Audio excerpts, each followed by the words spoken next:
ಒಂದು competition ನಡೀತಿರುತ್ತೆ. Competition ಅಲ್ಲಿ ದುಡ್ಡು ಗೆಲ್ಲೋದಕ್ಕಿಂತ ಬಂದವರೆಲ್ಲ ತುಂಬಾ ಕ್ರೂರವಾಗಿ ಸತ್ತೋದ್ರೆ ಹೇಗಿರುತ್ತೆ? ಹೌದು, ಅಂತದ್ದೇ ಒಂದು ಹಾರರ್ ಥ್ರಿಲ್ಲರ್ ಮೂವಿನೇ ನಾವಿವತ್ತು ನೋಡ್ತಿರೋದು. ಅಂದಂಗೆ ಮೂವಿ ಹೆಸರು ಲಿಯೋ ಅಂತ. ಈಗ ತುಂಬಾ ಟೈಮ್ ಅನ್ನ ವೇಸ್ಟ್ ಮಾಡದೆ ನಮ್ಮ ಮೈನ್ ಸ್ಟೋರಿ ಕಡೆಗೆ ಹೊರಟೋಗೋಣ. ಈ ಕತೆ ಶುರುವಾದಾಗ ನಮ್ಗೆ ತೋರಿಸ್ತಾರೆ ಇಬ್ರು ವ್ಯಕ್ತಿಗಳು ಮರುಭೂಮಿಯಲ್ಲಿರುವಂತ ಹಲ್ಲಿಗಳನ್ನ ಹಿಡಿತಿರ್ತಾರೆ. ಅದೇ ಸಮಯಕ್ಕೆ ಇವರಲ್ಲಿದ್ದಂತ ಒಬ್ಬ ವ್ಯಕ್ತಿ ನೋಡ್ತಾನೆ, ಇದ್ದಕ್ಕಿದ್ದಂಗೆನೆ ಒಂದು ಹೋಲ್ ಅಲ್ಲಿ ಕ್ರಿಯೇಟ್ ಆಗ್ಬಿಟ್ಟಿರುತ್ತೆ. ನೋಡಿದ್ರೆ ಇವನ ಜೊತೆ ಇದ್ದಂತ ಮತ್ತೊಬ್ಬ ವ್ಯಕ್ತಿನ ಯಾರೋದ್ರೊಳಗಡೆ ಎಳ್ಕೊಬಿಡ್ತಾರೆ. ಆದ್ರಿಂದ ಇವನು ಅಲ್ಲಿಂದ ತಪ್ಪಿಸ್ಕೊಂಡು ಹೋಗೋದಕ್ಕೆ ನೋಡ್ತಿರ್ಬೇಕಾದ್ರೆ ಒಂದು ಭಯಂಕರವಾಗಿರುವಂತ ಕೈ ಇವನನ್ನ ಹಿಡ್ಕೊಂಡು ಒಳಗಡೆ ಎಳ್ಕೊಬಿಡುತ್ತೆ. ಮುಂದಿನ ಸೀನ್ ನಲ್ಲಿ ಸಿಂಗರ್ ಆಗಿರುವಂತ ಡೇವಿಡ್ ಹಾಗೆ ಅವನ ತಂಗಿ ಜೇನ್ ನ ತೋರಿಸ್ತಾರೆ. ಹಾಡು ಹೇಳೋದಕ್ಕೆ ಒಂದು ಕ್ಲಬ್ಗೆ ಇವರಿಬ್ರು ಬಂದಿರ್ತಾರೆ. ನಂತರ ಇವರಿಬ್ರಿಗೂ ಕುಡಿಯೋದಕ್ಕೆ ನೀರನ್ನ ಕೊಡ್ತಾರೆ. ಹೀಗೆ ಇವರು ನೀರನ್ನ ಕುಡಿತಿರ್ಬೇಕಾದ್ರೆ ಅಲ್ಲಿಗೆ ಪೊಲೀಸರು ಬಂದ್ಬಿಡ್ತಾರೆ. ಯಾಕೆ ಅಂತಂದ್ರೆ ಈ ಕ್ಲಬ್ ನಲ್ಲಿ ಮಾದಕ ವಸ್ತುಗಳನ್ನ ಯೂಸ್ ಮಾಡ್ತಿದ್ದಾರೆ ಅನ್ನೋ ಇನ್ಫಾರ್ಮೇಶನ್ ಸಿಕ್ಕಿರುತ್ತೆ. ಪೊಲೀಸರು ಇವರಿಬ್ರನ್ನು ಕೂಡ ಟೆಸ್ಟ್ ಗೆ ಅಂತ ಕರ್ಕೊಂಡು ಹೋಗ್ತಾರೆ. ನಂತರ ನಮ್ಗೆ ಗೊತ್ತಾಗುತ್ತೆ ಇವರ ಬಾಡಿಲೂ ಕೂಡ ಆ ಮಾದಕ ವಸ್ತುಗಳ ಅಂಶ ಸಿಕ್ಕಿರುತ್ತೆ. ಯಾಕೆಂತಂದ್ರೆ ಆಗ್ಲೇ ಇವರು ಕುಡ್ದಂತ ನೀರ್ನಲ್ಲಿ ಅದನ್ನ ಮಿಕ್ಸ್ ಮಾಡಿರ್ತಾರೆ. ಇದನ್ನೆಲ್ಲ ಮಾಡಿರೋದು ಬೇರೆ ಯಾರು ಅಲ್ಲ, ಡೇವಿಡ್ ನ ಮ್ಯಾನೇಜರ್. ಯಾಕೆಂತಂದ್ರೆ ಅವಳು ಇವನ ಹೆಸರನ್ನ ಹೇಳ್ಕೊಂಡು ತುಂಬಾ ದುಡ್ಡನ್ನ ಮಾಡ್ತಿದ್ಲು. ಅದು ಇವನಿಗೆ ಇಷ್ಟ ಆಗದೆ ಅವಳ ಕಾಂಟ್ಯಾಕ್ಟ್ ಕಟ್ ಮಾಡಿರ್ತಾನೆ. ಅದಕ್ಕೆ ಸೇಡನ್ನ ತೀರ್ಸ್ಕೋಬೇಕು ಅಂತಾನೆ ಆ ಮ್ಯಾನೇಜರ್ ಈ ರೀತಿ ಮಾಡಿರೋದು. ಅದೇ ಸಮಯಕ್ಕೆ ಒಂದು ಫೋನ್ ಬರುತ್ತೆ. ಡೇವಿಡ್ ನ ತಾತ ತೀರೋಗಿರ್ತಾರೆ. ಆದ್ರಿಂದ ಥೈಲ್ಯಾಂಡ್ ನಲ್ಲಿರುವಂತ ಇವರ ಹೋಮ್ ಟೌನ್ ಗೆ ಹೋಗ್ತಿರ್ತಾರೆ. ಹೀಗೆ ಹೋಗ್ತಿರ್ಬೇಕಾದ್ರೆ ಇವನಿಗೆ ಇವನ ತಾತ ನೆನಪಾಗೋದಕ್ಕೆ ಶುರುವಾಗ್ತಾರೆ. ಡೇವಿಡ್ ನ ತಾತ ಹಳ್ಳಿಯ ಮರುಭೂಮಿಯ ಜಾಗದಲ್ಲಿ ಯಾವಾಗ್ಲೂ ನೀರನ್ನ ಹುಡುಕುವಂತ ಕೆಲಸನ ಮಾಡ್ತಿದ್ರು. ಯಾಕೆಂತಂದ್ರೆ ಇವ್ರ ಹತ್ರ ಒಂದು ಬೋರ್ವೆಲ್ ಅನ್ನ ತೆಗೆಯುವಂತ ಮಷಿನ್ ಇತ್ತು. ಅಷ್ಟೇ ಅಲ್ಲ, ಡೇವಿಡ್ ನ ತಂದೆ ತಾಯಿ ಇವನನ್ನ ಬಿಟ್ಟು ಓಡೊಂಟೋಗಿರ್ತಾರೆ. ಆದ್ರಿಂದ ಇವನನ್ನ ತುಂಬಾ ಪ್ರೀತಿಯಿಂದ ಸಾಕ್ತಿದ್ದು ಇವನ ತಾತನೇ. ಹೀಗೆ ಇವನ ತಾತನ ನೆನಪು ಮಾಡ್ಕೋತಿರ್ತಾನೆ. ಅದೇ ಸಮಯಕ್ಕೆ ಜೇಮ್ಸ್ ಅನ್ನೋ ಒಬ್ಬ ಹುಡುಗ ಬರ್ತಾನೆ. ಆಕ್ಚುಲಿ ಡೇವಿಡ್ ನ ತಾತನ ಜೊತೆ ಇವನು ಕೆಲಸ ಮಾಡ್ತಿದ್ದು. ನಂತರ ಅಲ್ಲಿಗೆ ಆಂಜಲಿನಾ ಅನ್ನೋ ಒಬ್ಳು ಹುಡುಗಿನೂ ಕೂಡ ಬರ್ತಾಳೆ. ಇವಳು ಡೇವಿಡ್ ನ ಚೈಲ್ಡ್ಹುಡ್ ಫ್ರೆಂಡ್. ಇವರಿಬ್ರು ಒಬ್ರು ಜೊತೆ ಒಬ್ರು ಮಾತಾಡ್ತಿರೋದನ್ನ ನೋಡಿದ್ರೆ ನಮ್ಗೆ ಅರ್ಥ ಆಗ್ತಿರುತ್ತೆ ಇವರಿಬ್ರಿಗೂ ಒಬ್ರು ಮೇಲೆ ಒಬ್ರಿಗೆ ತುಂಬಾನೇ ಕೋಪ ಇದೆ ಅಂತ. ಅಷ್ಟೇ ಅಲ್ಲ, ಆಂಜಲಿನಾ ಹತ್ರ ಒಂದು ಯೂಟ್ಯೂಬ್ ಚಾನಲ್ ಕೂಡ ಇರುತ್ತೆ.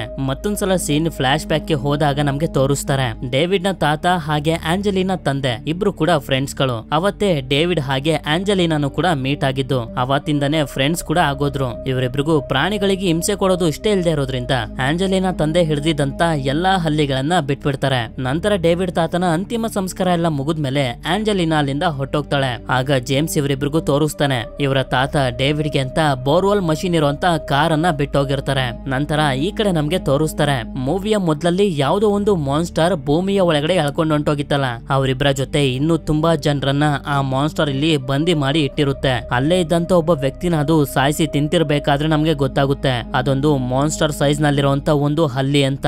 ಇನ್ಮೇಲಿಂದ ಇದನ್ನ ನಾವು ಬೀಸ್ಟ್ ಅಂತ ಕರೆಯೋಣ.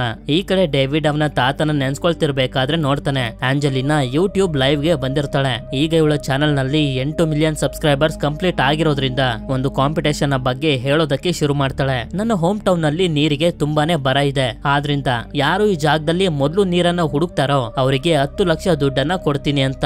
ಡೇವಿಡ್ ಹಾಗೆ ಜೇನ್ಗೂ ಕೂಡ ದುಡ್ಡಿನ ಅವಶ್ಯಕತೆ ತುಂಬಾ ಇದ್ದಿದ್ರಿಂದ ಇವರು ಕೂಡ ಆ ಕಾಂಪಿಟೇಷನ್ ನಲ್ಲಿ ಕಾಂಪೀಟ್ ಮಾಡ್ಬೇಕು ಅಂತ ಡಿಸೈಡ್ ಮಾಡ್ತಾರೆ. ನಂತರ ಸರಿ ಅಂತ ಹೇಳಿ ಕಾಂಪಿಟೇಷನ್ ನಡೀತಿದ್ದಂತ ಜಾಗಕ್ಕೆ ಬಂದು ನೋಡಿದ್ರೆ ಅಲ್ಲಿಗೆ ಈಗಾಗ್ಲೇ ತುಂಬಾ ಜನ ಬಂದ್ಬಿಟ್ಟಿರ್ತಾರೆ ಕಾಂಪಿಟೇಷನ್ ಅಲ್ಲಿ ಭಾಗವಹಿಸೋದಕ್ಕೆ ಅಂತ. ಆಗ ಆಂಜಲಿನಾ ಮ್ಯಾನೇಜರ್ ಅವಳನ್ನ ಕೇಳ್ತಾನೆ, ಏನಕ್ಕೆ ನೀವು ಈ ಜಾಗದಲ್ಲಿ ಈ ತರ ಕಾಂಪಿಟೇಷನ್ ನ ಮಾಡಿಸ್ತಿದ್ದೀರಾ ಅಂತ.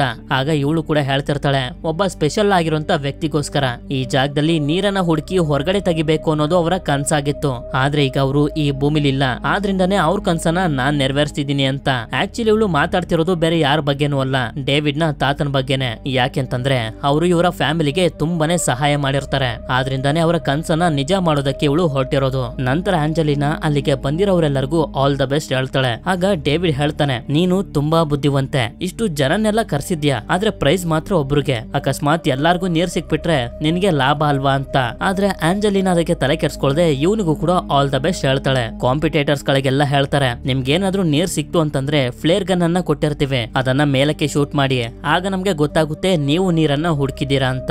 ಸರಿ ಅಂತ ಹೇಳಿ ಎಲ್ಲರೂ ಕಾಂಪಿಟೇಷನ್ ಗೆ ರಿಜಿಸ್ಟರ್ ಮಾಡಿಸೋದಕ್ಕೆ ಅಂತ ಓಡೋಗ್ತಾರೆ. ಅದೇ ಸಮಯಕ್ಕೆ ಅಲ್ಲಿಗೆ ಬಾಸ್ಮಿ ಅನ್ನೋ ಒಬ್ಬ ವ್ಯಕ್ತಿ ಬರ್ತಾನೆ. ಇವನ ಪ್ರೊಫೆಷನ್ ಬೋರ್ವೆಲ್ ತೋಡೋದು. ಹಾಗೆ ಇವನು ಇಲ್ಲಿ ಆಂಜಲಿನನ್ನ ಇಂಪ್ರೆಸ್ ಮಾಡೋದಕ್ಕೆ ಟ್ರೈ ಮಾಡ್ತಿರ್ತಾನೆ. ಆದ್ರೆ ಅವಳು ಮಾತ್ರ ಇವನನ್ನ ಕಂಪ್ಲೀಟ್ ಆಗಿ ಇಗ್ನೋರ್ ಮಾಡ್ತಿರ್ತಾಳೆ. ಅದನ್ನ ನೋಡಿ ಡೇವಿಡ್ ನಗ್ತಿರ್ಬೇಕಾದ್ರೆ ಬಾಸ್ಮಿ ಅವನಿಗೆ ಹೊಡೆಯೋದಕ್ಕೆ ಹೋಗ್ತಾನೆ. ಆದ್ರೆ ಆಂಜಲಿನಾ ಹಾಗೆ ಅವಳ ಮ್ಯಾನೇಜರ್ ಬಾಸ್ಮಿಗೆ ಸಮಾಧಾನ ಮಾಡಿ ಅಲ್ಲಿಂದ ಕಳಿಸ್ತಾರೆ. ನಂತರ ಎಲ್ಲಾ ಕಂಟೆಸ್ಟೆಂಟ್ಸ್ ಗಳು ಅವರವರ ವೆಹಿಕಲ್ ಗಳನ್ನ ತಗೊಂಡು ರೆಡಿ ಆಗಿ ನಿಂತ್ಕೋತಾರೆ. ಆದ್ರಿಂದ ಎಲ್ಲರಿಗೂ ಫ್ಲೇರ್ ಗನ್ಸ್ ಗಳನ್ನ ಕೊಟ್ಟು ಕಾಂಪಿಟೇಷನ್ ಅನ್ನ ಸ್ಟಾರ್ಟ್ ಮಾಡ್ತಾರೆ. ಆದ್ರಿಂದ ಎಲ್ಲರೂ ನೀರನ್ನ ಹುಡ್ಕೊಂಡು ಹೋಗ್ತಾರೆ. ಅದೇ ಸಮಯಕ್ಕೆ ನಮ್ಗೆ ತೋರಿಸ್ತಾರೆ ಇದೇ ಜಾಗದ ಭೂಮಿ ಒಳಗಡೆ ಆ ಬೀಸ್ಟ್ ಕೂಡ ಇರುತ್ತೆ. ಈ ಕಡೆ ಇವ್ರು 3 ಜನ ಒಂದು ಜಾಗಕ್ಕೆ ಬಂದು ನೀರನ್ನ ಹುಡುಕೋದಕ್ಕೆ ಟ್ರೈ ಮಾಡ್ತಿರ್ತಾರೆ. ಆದ್ರೆ ಬಾಸ್ಮಿ ಮಾತ್ರ ಟೆಕ್ನಾಲಜಿಯನ್ನ ಯೂಸ್ ಮಾಡ್ಕೊಂಡು ನೀರನ್ನ ಹುಡುಕ್ತಾ ಒಂದೊಂದೇ ಜಾಗದಲ್ಲಿ ಭೂಮಿನ ತೋಡ್ತಿರ್ತಾನೆ. ಈ ಕಡೆ ಮತ್ತೊಂದು ಜಾಗದಲ್ಲಿ ನಮ್ಗೆ ಶ್ಯಾಂಗ್ ಅನ್ನೋ ಒಬ್ಬ ವ್ಯಕ್ತಿನ ತೋರಿಸ್ತಾರೆ. ಇವನ ಕಡೆ ಇಬ್ರು ವ್ಯಕ್ತಿಗಳನ್ನ ನೀರ್ ಹುಡ್ಕೋದಕ್ಕೆ ಅಂತ ಕಳಿಸ್ತಾನೆ. ಸರಿ ಅಂತ ಹೇಳಿ ಇವರು ಕೂಡ ನೀರನ್ನ ಹುಡುಕ್ತಿರ್ತಾರೆ. ಆದ್ರೆ ಶ್ಯಾಂಗ್ ಕಾರ್ ನಲ್ಲಿ ಕುಂತಿರ್ಬೇಕಾದ್ರೆ ಅವರು ಫೋನ್ ಮಾಡಿ ಹೇಳ್ತಾರೆ, ನಾವು ಮನೆಗೆ ಹೋಗ್ತಿದೀವಿ, ನಿಮ್ ಜೊತೆ ಕೆಲಸ ಮಾಡೋದಕ್ಕಾಗಲ್ಲ ಅಂತ. ಯಾಕೆಂತಂದ್ರೆ ಇವ್ರಿಗೊಂದು ಸ್ಕೂಟರ್ ಸಿಕ್ಕಿರುತ್ತೆ, ಅದನ್ನ ಕತ್ಕೊಂಡು ಹೋಗ್ತಿರ್ತಾರೆ. ಮೂವಿಯ ಮೊದಲಲ್ಲಿ ಇಬ್ರು ವ್ಯಕ್ತಿಗಳನ್ನ ಬೀಸ್ಟ್ ಎಳ್ಕೊಂಡು ಹೋಯ್ತಲ್ಲ, ಅದೇ ವ್ಯಕ್ತಿಗಳ ಸ್ಕೂಟರ್ ಇದು. ಈಗ ಇವರಿಬ್ರು ಅದನ್ನ ತಗೊಂಡು ಹೋಗ್ತಿರ್ಬೇಕಾದ್ರೆ ಮತ್ತೆ ಆ ಬೀಸ್ಟ್ ಹಿಂದೆಯಿಂದ ಬಂದು ಇವರಿಬ್ರನ್ನು ಕೂಡ ಒಂದು ಹೋಲ್ ನ ಒಳಗಡೆ ಎಳ್ಕೊಬಿಡುತ್ತೆ. ಇವ್ರು 3 ಜನ ಇನ್ನೂ ಕೂಡ ನೀರನ್ನ ಹುಡುಕ್ತಾನೆ ಇರ್ತಾರೆ. ಹೀಗೆ ಡೇವಿಡ್ ಆ ಡಿವೈಸ್ ಅನ್ನ ಹಿಡ್ಕೊಂಡು ಬರ್ತಿರ್ಬೇಕಾದ್ರೆ ಒಂದು ಜಾಗದಲ್ಲಿ ಇವನಿಗೆ ಸಿಗ್ನಲ್ ಸಿಗುತ್ತೆ. ಅಲ್ಲಿ ನೋಡಿದ್ರೆ ಒಂದಷ್ಟು ಪ್ಲೇಟ್ಸ್ ಗಳನ್ನ ಇಟ್ಟಿರ್ತಾರೆ. ಯಾಕೆಂತಂದ್ರೆ ಯಾರಿಗಾದ್ರೂ ನೀರಿರುವಂತ ಸೂಚನೆಗಳು ಸಿಕ್ಕಿದ್ರೆ ಆ ಜಾಗದಲ್ಲಿ ಪ್ಲೇಟ್ ಗಳನ್ನ ಇಡ್ತಾರೆ. ನಿಜವಾಗ್ಲೂ ಆ ಜಾಗದಲ್ಲಿ ಭೂಮಿ ಒಳಗಡೆ ನೀರಿತ್ತು ಅಂತಂದ್ರೆ ಆ ನೀರು ಹಾವಿ ಆದಾಗ ಈ ಪ್ಲೇಟ್ ನ ಮೇಲೆ ಬಂದು ಕುಂತ್ಕೊಳ್ಳುತ್ತೆ ಅಂತ. ಆದ್ರೆ ಟ್ರಿಕ್ ವರ್ಕ್ ಆಗುತ್ತೆ ಅನ್ನೋದಕ್ಕೆ ಗ್ಯಾರಂಟಿ ಇರೋದಿಲ್ಲ. ಅದೇ ಸಮಯಕ್ಕೆ ಇಬ್ರು ರೌಡಿಗಳು ಅಲ್ಲಿಗೆ ಬರ್ತಾರೆ. ಯಾಕೆಂತಂದ್ರೆ ಈ ಕಾಂಪಿಟೇಷನ್ ನಲ್ಲಿ ಇವರು ಕೂಡ ಇರ್ತಾರೆ. ಆದ್ರಿಂದ ಡೇವಿಡ್ ಹಾಗೆ ಅವನ ಟೀಮ್ ನವರು ಅಲ್ಲಿಂದ ಬೇರೆ ಕಡೆಗೆ ಬರ್ತಾರೆ. ನಂತರ ಇವರ ಕೆಲಸನ ಇವರು ಮುಂದುವರಿಸ್ತಾರೆ. ಜೇನ್ ಮಲಗಿರ್ಬೇಕಾದ್ರೆ ಅವಳನ್ನ ಕೆಲಸ ಮಾಡೋದಕ್ಕೆ ಅಂತ ಇವನು ಕಳಿಸಿ ಒಳಗಡೆ ಬಂದಾಗ ಒಂದು ಮೆಡಲ್ ಇವನಿಗೆ ಸಿಗುತ್ತೆ. ಆಗ ಸೀನ್ ಫ್ಲಾಶ್ ಬ್ಯಾಕ್ ಗೆ ಶಿಫ್ಟ್ ಆಗುತ್ತೆ. ಡೇವಿಡ್ ಗೆ ಸ್ಕೂಲ್ ನಲ್ಲಿ ಮೆಡಲ್ ಕೊಟ್ಟಿರ್ತಾರೆ. ಆದ್ರೆ ಅದನ್ನ ಕೊಡ್ತಿರ್ಬೇಕಾದ್ರೆ ಇವನ ತಾತ ಸ್ಕೂಲ್ ಬಂದಿರೋದಿಲ್ಲ. ಅದಕ್ಕೆ ಚಿಕ್ಕ ಹುಡುಗ ಆಗಿದ್ದಂತ ಡೇವಿಡ್ ಕೋಪ ಮಾಡ್ಕೊಂಡಿರ್ತಾನೆ. ಆದ್ರೆ ಅವ್ರ ತಾತ ಅಲ್ಲಿಂದ ಸಾಯವರ್ಗುನು ಆ ಮೆಡಲ್ ಅನ್ನ ತನ್ನ ಜೊತೆನೆ ಇಟ್ಕೊಂಡಿದ್ರು. ಅದನ್ನ ನೋಡಿ ಇವನು ತುಂಬಾನೇ ಬೇಜಾರ್ ಮಾಡ್ಕೊತಿರ್ಬೇಕಾದ್ರೇನೆ ಅಲ್ಲೇ ಇದ್ದಂತ ಒಂದು ಮ್ಯಾಪ್ ಇವನಿಗೆ ಸಿಗುತ್ತೆ. ಆ ಮ್ಯಾಪ್ ಅನ್ನ ಕ್ಲೀನ್ ಆಗಿ ನೋಡಿದಾಗ ಇವ್ರಿಗೆ ಗೊತ್ತಾಗುತ್ತೆ ಇಲ್ಲಿ ಯಾವ ಜಾಗದಲ್ಲಿ ನೀರ್ ಸಿಗುತ್ತೆ ಅಂತ ಮಾರ್ಕ್ ಮಾಡಿರ್ತಾರೆ. ಅದನ್ನ ಮಾಡಿರೋದು ಬೇರೆ ಯಾರು ಅಲ್ಲ, ಡೇವಿಡ್ ನ ತಾತನೆ. ಅದೇ ಮ್ಯಾಪ್ ನಲ್ಲಿ ಇವ್ರಿಗೊಂದು ಜಾಗದ ಬಗ್ಗೆ ಗೊತ್ತಾಗುತ್ತೆ. ಆ ಜಾಗದಲ್ಲಿ ನೀರಿರುವಂತ ಚಾನ್ಸಸ್ ಜಾಸ್ತಿ ಇರುತ್ತೆ. ಇದರಿಂದ ಇವರಿಗೆ ತುಂಬಾನೇ ಸಂತೋಷ ಆಗುತ್ತೆ. ನೋಡ್ತಾ ನೋಡ್ತಾ ರಾತ್ರಿ ಆಗ್ತಿದ್ದಂಗೆನೆ ಮತ್ತೆ ಬಾಸ್ಮಿ ಆಂಜಲಿನಾ ಹತ್ರ ಬಂದು ಅವಳನ್ನ ಮತ್ತೆ ಇಂಪ್ರೆಸ್ ಮಾಡೋದಕ್ಕೆ ಟ್ರೈ ಮಾಡ್ತಾನೆ. ಆದ್ರೆ ಮತ್ತೆ ಇವಳು ಅವನನ್ನ ಇಗ್ನೋರ್ ಮಾಡ್ತಾಳೆ. ಈ ಕಡೆ ಒಂದು ಟೀಮ್ ನವರು ರಾತ್ರಿ ಆದ್ರೂ ಕೂಡ ಬೆಂಕಿ ಹಾಕೊಂಡು ಇನ್ನೂ ಕೂಡ ಇಲ್ಲೇ ಕುಂತಿರ್ತಾರೆ. ಹೇಗಾದ್ರೂ ಮಾಡಿ ನಾವೇ ನೀರನ್ನ ಫಸ್ಟ್ ಹುಡುಕಿ ಪ್ರೈಸ್ ಅನ್ನು ಕೂಡ ನಾವೇ ತಗೊಳ್ಬೇಕು ಅಂತ. ಹೀಗೆ ಒಬ್ಬ ವ್ಯಕ್ತಿ ಆಲ್ಕೋಹಾಲ್ ನ ಗ್ಲಾಸ್ ಅನ್ನ ನೋಡ್ತಿರ್ಬೇಕಾದ್ರೆ ಬೀಸ್ಟ್ ಹಾರ್ಕೊಂಡ್ ಬಂದು ಅವನ ಕತ್ತನ್ನೇ ಕತ್ತರಿಸ್ಬಿಡುತ್ತೆ. ಆ ತಲೆನ ನೋಡಿ ಉಳಿದ ಇಬ್ರಿಗೂ ಕೂಡ ತುಂಬಾನೇ ಶಾಕ್ ಆಗೋಗಿರುತ್ತೆ. ಅದಕ್ಕೆ ಕಾರಿಂದ ತಪ್ಪಿಸ್ಕೊಂಡು ಹೋಗೋದಕ್ಕೆ ನೋಡ್ತಾರೆ. ಆದ್ರೆ ಇವ್ರ ಹತ್ರ ಕೀ ಇರೋದಿಲ್ಲ. ಅದೇ ಸಮಯಕ್ಕೆ ಅದು ಕಾರಲ್ಲೂ ಕೂಡ ಅಟ್ಯಾಕ್ ಮಾಡಿದ್ರಿಂದ ಹೊರಗಡೆ ಓಡ್ ಬರ್ತಾರೆ. ಆಗ ಸತ್ತು ಬಿದ್ದಿದ್ದಂತ ಒಬ್ಬ ವ್ಯಕ್ತಿ ಹತ್ರ ಕಾರ್ ಕೀ ಸಿಗುತ್ತೆ. ಅದನ್ನ ತಗೊಂಡು ಹೋಗೋದಕ್ಕೆ ನೋಡ್ತಿರ್ಬೇಕಾದ್ರೆ ಇವನ ಫ್ರೆಂಡ್ ಮುಂದೆ ನಿಂತಂಗೆ ನಿಂತ್ಕೊಬಿಟ್ಟಿರ್ತಾನೆ. ಏನಾಗಿರ್ಬೋದು ಅಂತ ಆಚೆ ಬಂದು ನೋಡಿದ್ರೆ ಬೀಸ್ಟ್ ಈಗಾಗ್ಲೇ ಅವನನ್ನ ಸಾಯಿಸಿ ಇವನನ್ನ ನೋಡ್ತಿರುತ್ತೆ. ನಂತರ ಮಾರನೇ ದಿನ ಆಂಜಲಿನಾ ಹಾಗೆ ಅವಳ ಟೀಮ್ ನವರಿಗೆ ನೆನ್ನೆ ಬೀಸ್ಟ್ ಇಂದ ಸತ್ತಂತ ಜನರ ಕಾರು ಸಿಗುತ್ತೆ. ಇವರೆಲ್ಲರೂ ಎಷ್ಟೇ ಹುಡುಕಿದ್ರು ಈ ಕಾರ್ ನ ಓನರ್ಸ್ ಗಳು ಎಲ್ಲಿದ್ದಾರೆ ಅಂತಾನೆ ಇವರಿಗೆ ಅರ್ಥ ಆಗೋದಿಲ್ಲ. ಆದ್ರಿಂದ ಆಂಜಲಿನಾ ಮ್ಯಾನೇಜರ್ ಸೈಲೆಂಟ್ ಆಗಿ ಸೈಡ್ ಬಂದು ಬಾಸ್ಮಿಗೆ ಕಾಲ್ ಮಾಡಿ ಹೇಳ್ತಾನೆ 3 ಜನ ಮಿಸ್ ಆಗೋಗಿದ್ದಾರೆ, ತುಂಬಾ ರಿಸ್ಕ್ ಆಗ್ಬೋದು, ನಾವು ಕಾಂಪಿಟೇಷನ್ ನಿಲ್ಸ್ಬೇಕು ಅನ್ಕೊಂಡಿದೀವಿ ಅಂತ. ಆದ್ರೆ ಬಾಸ್ಮಿ ಅವನಿಗೆನೆ ಎದುರಿಸ್ತಾನೆ, ಯಾವುದೇ ಕಾರಣಕ್ಕೂ ಕೂಡ ನೀವು ಕಾಂಪಿಟೇಷನ್ ನಿಲ್ಲಿಸಬಾರ್ದು ಅಂತ. ಯಾಕೆಂತಂದ್ರೆ ಆ ಕಾಂಪಿಟೇಷನ್ ಇವನು ಗೆಲ್ಬೇಕು ಅಂತ ಅನ್ಕೊಂಡಿರ್ತಾನೆ. ಅಂದ್ರೆ ಮ್ಯಾನೇಜರ್ ಕೂಡ ಬಾಸ್ಮಿ ಜೊತೆ ಸೇರ್ಕೊಂಡಿದ್ದಾನೆ ಅಂತ. ಅಷ್ಟೇ ಅಲ್ಲ, ಈ ಬಾಸ್ಮಿ ನೀರನ್ನ ಹುಡ್ಕೋದಕ್ಕೆ ಬಾಂಬ್ ಅನ್ನು ಕೂಡ ತರಿಸ್ಕೊಂಡಿರ್ತಾನೆ. ನೆನ್ನೆ ರಾತ್ರಿ ಬೀಸ್ಟ್ ಅಟ್ಯಾಕ್ ಮಾಡಿದಾಗ ಕಾರ್ ನಲ್ಲಿ ಒಂದು ಹೋಲ್ ಆಗಿರುತ್ತೆ. ಆದ್ರೆ ಮ್ಯಾನೇಜರ್ ಮಾತ್ರ ಆಂಜಲಿನಾಗೆ ಇದ್ರ ಬಗ್ಗೆ ಏನು ಹೇಳೋದಿಲ್ಲ. ಯಾಕೆಂತಂದ್ರೆ ಕಾಂಪಿಟೇಷನ್ ಏನಾದ್ರೂ ನಿಂತೋದ್ರೆ ಬಾಸ್ಮಿ ನನಗೇನಾದ್ರೂ ಹೆಚ್ಚು ಕಡಿಮೆ ಮಾಡ್ತಾನೆ ಅಂತ. ಈ ಕಡೆ ಡೇವಿಡ್ ಹಾಗೆ ಅವನ ಟೀಮ್ ನವರಿಗೆ ಮ್ಯಾಪ್ ನಲ್ಲಿ ಆಗ್ಲೇ ಒಂದು ಜಾಗದ ಬಗ್ಗೆ ಗೊತ್ತಾಯ್ತಲ್ಲ, ನೀರು ಯಾವ ಜಾಗದಲ್ಲಿ ಜಾಸ್ತಿ ಸಿಗುವಂತ ಚಾನ್ಸಸ್ ಇದೆ ಅಂತ. ಅದೇ ಜಾಗಕ್ಕೆ ಬಂದು ತಲುಪಿರ್ತಾರೆ. ಇಲ್ಲೇ ಮುಂದೆ ನೋಡಿದ್ರೆ ಒಂದು ಗುಹೆ ಇರುತ್ತೆ. ಇದ್ರೊಳಗಡೆನೆ ನೀರಿರ್ಬೋದು ಅಂತ ಇವ್ರು 3 ಜನನು ಆ ಗುಹೆ ಒಳಗಡೆ ಎಂಟರ್ ಆಗ್ತಾರೆ. ಈ ಜಾಗ ಅಂತೂ ನೋಡೋದಕ್ಕೆ ತುಂಬಾನೇ ಭಯಂಕರವಾಗಿರುತ್ತೆ. ಯಾಕೆಂತಂದ್ರೆ ಏನೇನೋ ವಿಚಿತ್ರವಾಗಿರುವಂತ ಶಬ್ದಗಳು ಕೇಳಿಸ್ತಿರ್ತವೆ. ಸರಿ ಅಂತ ಹೇಳಿ ಇವರು ನೀರನ್ನ ಹುಡುಕ್ತಾ ಅಲ್ಲಿಂದ ಮುಂದೆ ಬಂದಾಗ ತುಂಬಾ ವಿಚಿತ್ರವಾಗಿರುವಂತ ಒಂದು ಗೋಡೆ ಇವರಿಗೆ ಸಿಗುತ್ತೆ. ಇದನ್ನ ನೋಡ್ತಿದ್ರೆ ಯಾರೋ ಬೇಕು ಅಂತಾನೆ ಈ ಗೋಡೆನ ಕ್ರಿಯೇಟ್ ಮಾಡಿರೋ ರೀತಿ ಇರುತ್ತೆ. ಆ ಗೋಡೆಯ ಮೇಲೆ ತೇವಾಂಶ ಇರೋದನ್ನ ನೋಡಿ ಇವರಿಗೆ ಕನ್ಫರ್ಮ್ ಆಗೋಗುತ್ತೆ ಈ ಗೋಡೆಯ ಹಿಂದೆ ನೀರಿದೆ ಅಂತ. ಇದರಿಂದ ಇವ್ರು 3 ಜನಕ್ಕೂ ತುಂಬಾನೇ ಸಂತೋಷ ಆಗೋಗುತ್ತೆ. ಈ ಕಾಂಪಿಟೇಷನ್ ನಲ್ಲಿ ನಾವು ಗೆಲ್ಲೋ ಅಂತ ಹಂತದಲ್ಲಿದ್ದೀವಿ ಅಂತ.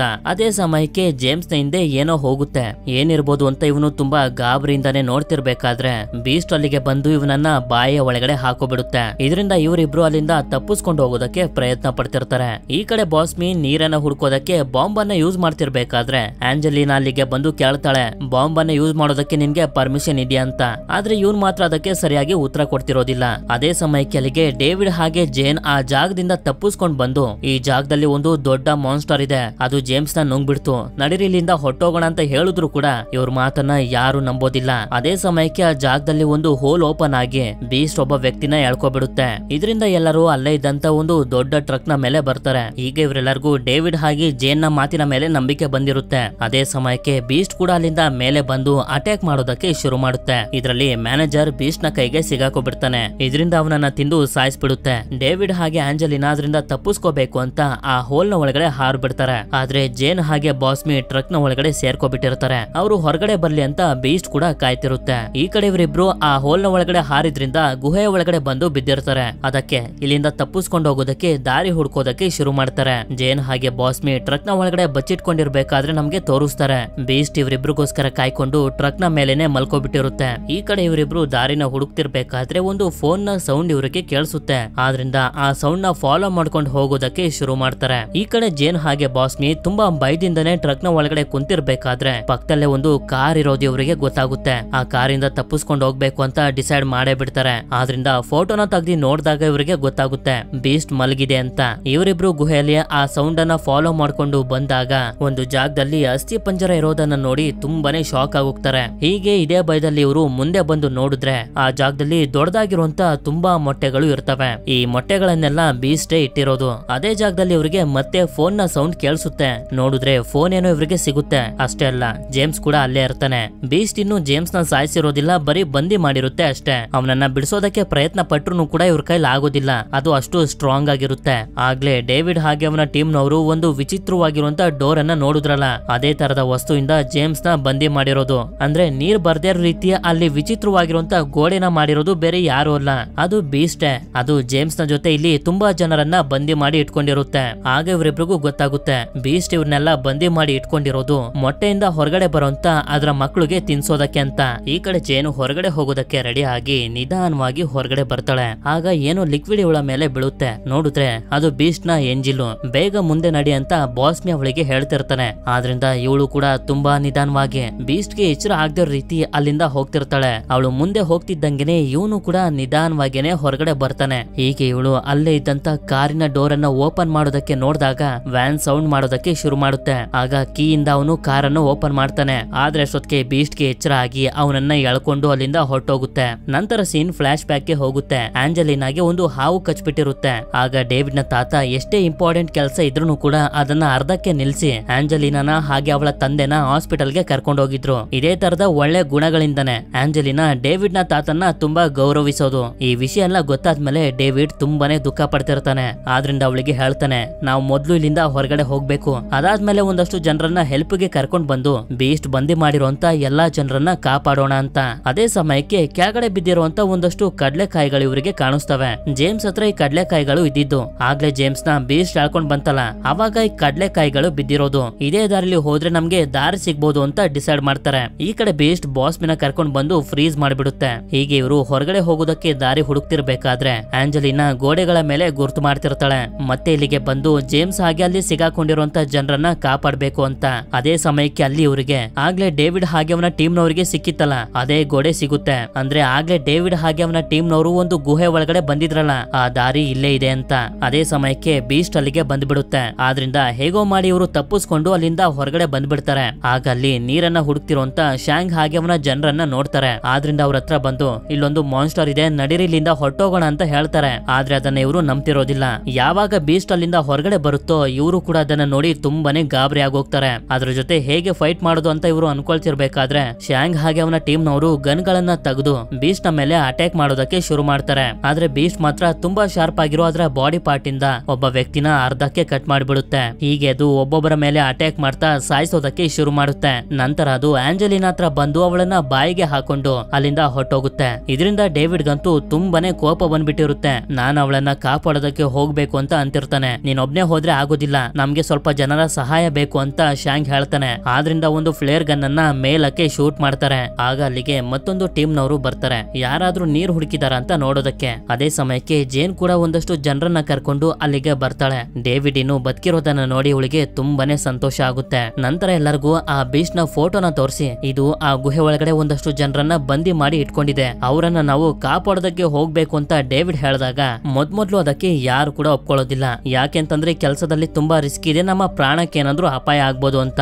ಆದ್ರಿಂದ ಡೇವಿಡ್ ಹೇಳ್ತಾನೆ, ನನಗೆ ಗೊತ್ತು ನೀವ್ ಯಾರು ರಿಸ್ಕ್ ಅನ್ನ ತಗೊಳ್ಳೋದಕ್ಕೆ ರೆಡಿ ಇಲ್ಲ ಅಂತ, ಆದ್ರೆ ನಮ್ಮ ಹತ್ರ ಅವಕಾಶ ಇದೆ. ಆ ಗುಹೆ ಒಳಗಡೆ ಇರುವಂತ ಜನರನ್ನ ಕಾಪಾಡೋದಕ್ಕೆ ನಾವೆಲ್ಲರೂ ಒಟ್ಟಿಗೆ ಸೇರಿ ಕೆಲಸ ಮಾಡಿದ್ರೆ ಅವರನ್ನೆಲ್ಲ ಕಾಪಾಡಬಹುದು ಅಂತ. ಅದಕ್ಕೆ ಸ್ವಲ್ಪ ಯೋಚನೆ ಮಾಡಿ ಎಲ್ಲರೂ ಕೂಡ ಸರಿ ಅಂತ ಒಪ್ಕೋತಾರೆ. ಆದ್ರಿಂದ ಡೇವಿಡ್ ಅವನ ತಾತನ ನೆನ್ಸ್ಕೊಂಡು ಈ ಒಳ್ಳೆ ಕೆಲಸ ಮಾಡೋದಕ್ಕೆ ರೆಡಿ ಆಗ್ತಾನೆ. ಈ ಕಡೆ ಬೇಸ್ಟ್ ಆಂಜಲಿನಾನ ಕರ್ಕೊಂಡು ಬಂದು ಗುಹೆ ಒಳಗಡೆ ಇಡುತ್ತೆ. ಆಗ ಮೊಬೈಲ್ ಸೌಂಡ್ ಬಂದಿದ್ರಿಂದ ಅದು ಜೇಮ್ಸ್ ಹತ್ರ ಬರುತ್ತೆ. ಎಚ್ಚರ ಆದಾಗ ಅದನ್ನ ನೋಡ್ತಿದ್ದಂಗೆ ಇವನಿಗೆ ತುಂಬಾನೇ ಭಯ ಆಗೋಗುತ್ತೆ. ಆದ್ರೆ ಮೇಲಿಂದ ಏನೋ ಸೌಂಡ್ ಬರ್ತಿದೆ ಅಂತ ಬೀಸ್ಟ್ ಆ ಕಡೆಗೆ ಹೋಗುತ್ತೆ. ಯಾಕೆಂತಂದ್ರೆ ಮೇಲೆ ಇವರು ಜೋರಾಗಿ ಸಾಂಗ್ ಅನ್ನ ಹಾಕಿರ್ತಾರೆ, ಯಾಕೆಂತಂದ್ರೆ ಬೀಸ್ಟ್ ಇಲ್ಲಿಗೆ ಬರ್ಲಿ ಅಂತ. ಅದು ಬರ್ತಿದ್ದಂಗೆನೆ ಅದನ್ನ ಹಿಡಿಯೋದಕ್ಕೆ ಇವರು ಎಲ್ಲಾ ತಯಾರನ್ನು ಮಾಡ್ಕೊಂಡಿರ್ತಾರೆ. ಹಾಗೆ ಸ್ವಲ್ಪ ಜನ ಗುಹೆ ಒಳಗಡೆ ಹೋಗ್ತಿರ್ತಾರೆ, ಬೀಸ್ಟ್ ಬಂದಿ ಮಾಡಿ ಇಟ್ಟಿರುವಂತ ಜನರನ್ನ ಕಾಪಾಡೋದಕ್ಕೆ ಅಂತ. ಆ ಸೌಂಡ್ ಅನ್ನ ಕೇಳಿಸ್ಕೊಂಡು ಬೀಸ್ಟ್ ಮೇಲಕ್ಕೆ ಬಂದಾಗ ಒಂದು ಸ್ಟ್ರಾಂಗ್ ಆಗಿರುವಂತ ವೈರ್ ಅನ್ನ ಯೂಸ್ ಮಾಡ್ಕೊಂಡು ಅದನ್ನ ಹಿಡಿತಾರೆ. ಈ ಕಡೆ ಜೇಮ್ಸ್ ಆಂಜಲಿನಾನ ಎದ್ದೋಳಿಸ್ತಾನೆ. ಇವಳು ಕೂಡ ಸ್ವಲ್ಪ ಗಾಬರಿ ಆಗೋಗಿರ್ತಾಳೆ. ಇವರೆಲ್ಲರೂ ಬೀಸ್ಟ್ ನ ಸಾಯಿಸೋದಕ್ಕೆ ಪ್ರಯತ್ನ ಪಡ್ತಿರ್ಬೇಕಾದ್ರೆ ಅದು ವೈರ್ ಇಂದ ಬಿಡಿಸ್ಕೊಬಿಡುತ್ತೆ. ಆದ್ರೂ ಕೂಡ ಡೇವಿಡ್ ಅದಕ್ಕೆ ಚುಚ್ಚಿ ಕಾರಿಂದ ಹೊರಗಡೆ ಬರ್ತಾನೆ. ಅದೇ ಸಮಯಕ್ಕೆ ಅದರ ಮುಖದ ಮೇಲೆ ಬೆಂಕಿ ಹಾಕಿದ್ರಿಂದ ಅದು ಮತ್ತೆ ಗುಹೆ ಒಳಗಡೆ ಹೊರಟೋಗುತ್ತೆ. ಅಂದ್ರೆ ಈಗ ಜೇನ್ ಹಾಗೆ ಅವಳ ಟೀಮ್ ನವರು ಡೇಂಜರ್ ಅಲ್ಲಿ ಇದ್ದಾರೆ ಅಂತ. ಯಾಕೆಂತಂದ್ರೆ ಇವರು ಗುಹೆ ಒಳಗಡೆ ಬಂದು ಬೀಸ್ಟ್ ಬಂದಿ ಮಾಡಿ ಇಟ್ಟಿರುವಂತ ಜನರನ್ನೆಲ್ಲ ಬಿಡಿಸ್ತಿದಾರಲ್ಲ, ಅದಕ್ಕೆ ಇವರೆಲ್ಲರೂ ಕಾರ್ ನಲ್ಲಿ ಆ ಗುಹೆ ಇರುವಂತ ಜಾಗಕ್ಕೆ ಹೋಗ್ತಿರ್ತಾರೆ. ಅಷ್ಟೊತ್ತಿಗೆ ಇವರೆಲ್ಲರೂ ಫ್ರೀ ಆಗೋಗಿರೋದ್ರಿಂದ ಅಲ್ಲಿಂದ ಹೊರಗಡೆ ಬರೋದಕ್ಕೆ ಶುರು ಮಾಡಿರ್ತಾರೆ. ಅದೇ ಸಮಯಕ್ಕೆ ಬೀಸ್ಟ್ ಬರ್ತಿರುವಂತ ಸೌಂಡ್ ಇವರಿಗೆ ಕೇಳಿಸಿದ್ರಿಂದ ಬಾಸ್ಮಿ ಹೆದರ್ಕೊಂಡು ಅಲ್ಲಿಂದ ಬೇರೆ ದಾರಿಲಿ ಹೊರಟೋಗ್ತಾನೆ. ಇವರೆಲ್ಲರನ್ನು ಮುಂದೆ ಕಳಿಸಿ ಆಂಜಲಿನಾ ಬಾಸ್ಮಿನ ಹುಡ್ಕೊಂಡು ಹೋಗ್ತಾಳೆ. ಎಲ್ಲರೂ ಅಲ್ಲಿಂದ ಹೊರಗಡೆ ಬರ್ತಿದ್ದಂಗೆನೆ ಇವರು ಕೂಡ ಅಲ್ಲಿಗೆ ಬಂದು ತಲುಪಿರ್ತಾರೆ. ಆಗ ಇವರೆಲ್ಲರಿಗೂ ಗೊತ್ತಾಗುತ್ತೆ ಆಂಜಲಿನಾ ಬಾಸ್ಮಿನ ಹುಡ್ಕೊಂಡು ಇನ್ನೂ ಕೂಡ ಅಲ್ಲೇ ಇದ್ದಾಳೆ ಅಂತ. ಅಷ್ಟೇ ಅಲ್ಲ, ಈಗಾಗ್ಲೇ ಡೇವಿಡ್ ನೋಡಿದ್ದಂತ ಆ ವಿಚಿತ್ರವಾಗಿರುವಂತ ಗೋಡೆ ಮೇಲೆ ಇವರೆಲ್ಲರೂ ಬಾಂಬ್ ಗಳನ್ನ ಫಿಕ್ಸ್ ಮಾಡ್ಬಿಟ್ಟು ಬಂದಿರ್ತಾರೆ. ಆದ್ರಿಂದ ಡೇವಿಡ್ ಡಿಸೈಡ್ ಮಾಡ್ತಾನೆ ಆಂಜಲಿನಾ ಹಾಗೆ ಬಾಸ್ಮಿನ ಕಾಪಾಡಬೇಕು ಅಂತ. ಆದ್ರಿಂದ ಆ ಬಾಂಬ್ ಗಳ ರಿಮೋಟ್ ಕಂಟ್ರೋಲರ್ ನ ಈಸ್ಕೊಂಡು ಇವರೆಲ್ಲರಿಗೂ ಹೇಳ್ತಾನೆ, ನೀವೆಲ್ಲರೂ ಇಲ್ಲಿಂದ ಸೇಫ್ ಆಗಿರುವಂತ ಜಾಗಕ್ಕೆ ಹೊಟ್ಟೋಗಿ, ನಾನು ಅವರಿಬ್ಬರನ್ನ ಕಾಪಾಡಿ ಕರ್ಕೊಂಡ್ ಬರ್ತೀನಿ ಅಂತ. ಅದಕ್ಕೆ ಎಲ್ರು ಕೂಡ ಸರಿ ಅಂತ ಒಪ್ಕೋತಾರೆ. ಈ ಕಡೆ ಗುಹೆ ಒಳಗಡೆ ಆಂಜಲಿನಾ ಬಾಸ್ಮಿನ ಹುಡುಕ್ತಿದ್ರೆ ಇವಳನ್ನ ಹುಡ್ಕೊಂಡು ಡೇವಿಡ್ ಗುಹೆ ಒಳಗಡೆ ಬಂದಿರ್ತಾನೆ. ನಂತರ ಒಂದು ಜಾಗದಲ್ಲಿ ಇವಳಿಗೆ ಬಾಸ್ಮಿ ಸಿಕ್ಬಿಡ್ತಾನೆ. ಸರಿ ಅಂತ ಇವರಿಬ್ರು ಅಲ್ಲಿಂದ ಹೋಗೋದಕ್ಕೆ ನೋಡ್ತಿರ್ಬೇಕಾದ್ರೆ ಅಲ್ಲಿಗೆ ಬೀಸ್ಟ್ ಕೂಡ ಬಂದು ತಲುಪಿರುತ್ತೆ. ಇನ್ನೇನು ಅದು ಇವಳ ಮೇಲೆ ಅಟ್ಯಾಕ್ ಮಾಡ್ಬೇಕು ಅಂತ ಅನ್ಕೊಳ್ಳೋಷ್ಟ್ರಲ್ಲಿ ಅಲ್ಲಿಗೆ ಡೇವಿಡ್ ಬಂದು ಬೀಸ್ಟ್ ಮೇಲೆನೆ ಅಟ್ಯಾಕ್ ಮಾಡ್ಬಿಡ್ತಾನೆ. ಹಾಗೆ ಇಲ್ಲಿಂದ ಹೋಗು ಅಂತ ಆಂಜಲಿನಾಗೆ ಹೇಳ್ತಿರ್ತಾನೆ. ಹೇಗೋ ಮಾಡಿ ಇವರಿಬ್ರು ಆ ಬೀಸ್ಟ್ ಇಂದ ತಪ್ಪಿಸ್ಕೊಂಡು ಅಲ್ಲಿಂದ ಬೇರೆ ಜಾಗಕ್ಕೆ ಬಂದ್ಬಿಡ್ತಾರೆ. ಆದ್ರೆ ಇದು ಹೊರಗಡೆ ಹೋಗುವಂತ ದಾರಿ ಅಲ್ಲ. ಆಗ ನನ್ನ ಹತ್ರ ಬೇರೆ ಪ್ಲಾನ್ ಇದೆ ಅಂತ ಹೇಳಿ ಅವಳಿಗೆ ಫ್ಲೇರ್ ಗನ್ ಅನ್ನ ತೋರಿಸ್ತಾನೆ. ನಂತರ ಇವನ ಗಮನ ಆಂಜಲಿನಾ ಮೇಲೆ ಹೋದಾಗ ಗೊತ್ತಾಗುತ್ತೆ ಬೀಸ್ಟ್ ಈಗಾಗ್ಲೇ ಅವಳನ್ನ ವಶಕ್ಕೆ ತಗೋಬಿಟ್ಟಿದೆ ಅಂತ. ಇನ್ನೇನು ಅದು ಇವಳ ಮೇಲೆ ಅಟ್ಯಾಕ್ ಮಾಡ್ಬೇಕು ಅಂತ ಅನ್ಕೊಳ್ಳೋಷ್ಟ್ರಲ್ಲಿ ಡೇವಿಡ್ ಅದಕ್ಕೆ ಫ್ಲೇರ್ ಗನ್ ಇಂದ ಶೂಟ್ ಮಾಡ್ತಾನೆ. ನಂತರ ಟೈಮ್ ಸಿಕ್ತಿದ್ದಂಗೆನೆ ಒಂದು ವಿಡಿಯೋನ ಅಲ್ಲಿಟ್ಟು ಅದನ್ನ ಡಿಸ್ಟ್ರಾಕ್ಟ್ ಮಾಡ್ತಾ ಅಲ್ಲಿಂದ ಹೊರಗಡೆ ಬಂದು ಬಾಂಬ್ ಅನ್ನ ಬ್ಲಾಸ್ಟ್ ಮಾಡ್ಬಿಡ್ತಾನೆ. ಇದರಿಂದ ಗೋಡೆ ಹಿಂದೆ ಇದ್ದಂತ ನೀರೆಲ್ಲ ಹೊರಗಡೆ ಬರ್ತಿರುತ್ತೆ. ಇವರು ಕೂಡ ತುಂಬಾ ಕಷ್ಟಪಟ್ಟು ಓಡ್ ಬರ್ತಾ ಮತ್ತೊಂದು ದಾರಿಯಿಂದ ಸ್ವಲ್ಪ ಮೇಲ್ ಬರ್ತಾರೆ. ಆದ್ರೆ ಮತ್ತೆ ಬೀಸ್ಟ್ ಅಲ್ಲಿಗೆ ಬಂದು ಡೇವಿಡ್ ನ ಮೇಲೆ ಅಟ್ಯಾಕ್ ಮಾಡ್ತಿರ್ಬೇಕಾದ್ರೆ ನನ್ನ ಬಿಟ್ಟು ಇಲ್ಲಿಂದ ಹೊಟ್ಟೋಗು ಅಂತ ಹೇಳ್ತಿರ್ತಾನೆ. ಆದ್ರೆ ಆಂಜಲಿನಾ ಮಾತ್ರ ಅವನನ್ನ ಬಿಟ್ಟು ಹೋಗೋದಕ್ಕೆ ಒಪ್ಕೊಳ್ತಿರೋದಿಲ್ಲ. ಅಷ್ಟೊತ್ತಿಗೆ ತುಂಬಾ ಫೋರ್ಸ್ ಆಗಿ ನೀರು ಬಂದಿದ್ರಿಂದ ಬೀಸ್ಟ್ ಆ ನೀರ್ನಲ್ಲಿ ಕೊಚ್ಕೊಂಡು ಅಲ್ಲಿಂದ ಹೊಟ್ಟೋಗುತ್ತೆ. ಆಗ ಇವರಿಬ್ರು ಕೂಡ ತುಂಬಾ ಕಷ್ಟಪಟ್ಟು ಅಲ್ಲಿಂದ ಹೊರಗಡೆ ಬಂದ್ಬಿಡ್ತಾರೆ. ಅದೇ ಸಮಯಕ್ಕೆ ಅಲ್ಲಿಗೆ ಜೇಮ್ಸ್ ಹಾಗೆ ಜೇನ್ ಕೂಡ ಬರ್ತಾರೆ. ಇನ್ನು ಇವರಿಬ್ರು ಬದುಕಿರೋದನ್ನ ನೋಡಿ ಇವರಿಬ್ರಿಗೂ ತುಂಬಾನೇ ಸಂತೋಷ ಆಗುತ್ತೆ. ಹೀಗೆ ಇವರು ಮಾತಾಡ್ತಿರ್ಬೇಕಾದ್ರೆ ನೀರು ಭೂಮಿನ ಸೀಳ್ಕೊಂಡು ಮೇಲಕ್ಕೆ ಬರೋದಕ್ಕೆ ಶುರು ಆಗುತ್ತೆ. ಅಂದ್ರೆ ಇಷ್ಟು ದಿನ ಬೀಸ್ಟ್ ಆ ಗೋಡೆನ ಕಟ್ಟಿ ನೀರನ್ನ ತಡೆದಿದ್ರಿಂದಾನೆ ಇಷ್ಟು ದಿನ ಈ ಜಾಗದಲ್ಲಿ ನೀರಿಗೆ ಬರ ಇದ್ದಿದ್ದು. ಈಗ ಪ್ರಾಬ್ಲಮ್ ಸಾಲ್ವ್ ಆಗಿರೋದ್ರಿಂದ ಎಲ್ಲರೂ ಕೂಡ ತುಂಬಾನೇ ಸಂತೋಷವಾಗಿರ್ತಾರೆ. ಅಷ್ಟೇ ಅಲ್ಲ, ಜೇಮ್ಸ್ ಒಂದು ಲಾಟರಿನೂ ಕೂಡ ವಿನ್ ಆಗಿರ್ತಾನೆ. ಆಗ ಇಲ್ಲೇ ನಮ್ಗೆ ಗೊತ್ತಾಗುತ್ತೆ ಜೇಮ್ಸ್ ಹಾಗೆ ಜೇನ್ ಇಬ್ರು ಕೂಡ ಒಬ್ಬರನ್ನೊಬ್ರು ಇಷ್ಟಪಡ್ತಿದ್ದಾರೆ ಅಂತ. ಇಷ್ಟೇ ಅಲ್ಲದೆ ಡೇವಿಡ್ ಹಾಗೆ ಆಂಜಲಿನಾ ಕೂಡ ಒಬ್ಬರನ್ನೊಬ್ರು ಇಷ್ಟಪಡ್ತಿದೀವಿ ಅಂತ ಒಪ್ಕೋತಾರೆ. ನೀರು ನಿರಂತರವಾಗಿ ಹೊರಗಡೆ ಬರ್ತಾ ಆ ಜಾಗ ಎಲ್ಲ ತಂಪಾಗ್ತಿರುತ್ತೆ. ಈ ಕಡೆ ಅದೇ ರೀತಿ ನೀರಿಂದ ತುಂಬಿರುವಂತ ಒಂದು ಹಳ್ಳದಲ್ಲಿ ತೋರಿಸ್ತಾರೆ. ಬಾಸ್ಮಿ ಬೀಸ್ಟ್ ನ ಒಂದು ಮೊಟ್ಟೆಯ ಜೊತೆ ಹೊರಗಡೆ ಬರ್ತಾನೆ. ಇಲ್ಲಿಗೆ ಮೂವಿ ಎಂಡ್ ಆಗುತ್ತೆ. ಪ್ಲೀಸ್ ನಮ್ಗೆ ಕಮೆಂಟ್ ಮಾಡಿ ತಿಳಿಸಿ ಈ ಮೂವಿ ನಿಮ್ಗೆ ಹೇಗನ್ನಿಸ್ತು ಅಂತ. ಅಕಸ್ಮಾತ್ ಸ್ವಲ್ಪನಾದ್ರೂ ಇಷ್ಟ ಆಗಿತ್ತು ಅಂತಂದ್ರೆ ಲೈಕ್ ಮಾಡಿ. ಸಿಗೋಣ ಮತ್ತೊಂದು ಅಮೇಜಿಂಗ್ ಆಗಿರುವಂತ ಮೂವಿ ಜೊತೆಗೆ. Until then stay tuned mister explainer Kannada.